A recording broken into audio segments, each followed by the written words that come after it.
এই ভিডিওটা দেখার পর আমার চোখে জল চলে আসছে। একটু দেখেন আপনারা সবাই, একজন প্রবাসী ভাইয়ের কি কষ্ট।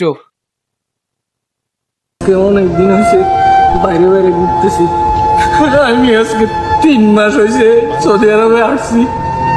দাঁড়ালে আইনা আমারে কাজও দেয় না, কিছু না। এক জায়গায় কাজও গেছি, 1 মাস হয়েছে কামের টাকাও দেয় না।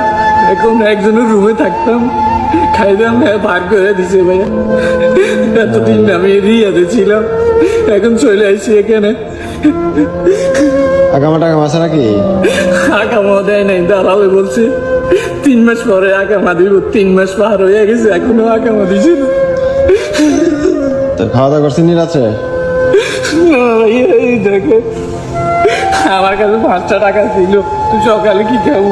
এই দেখে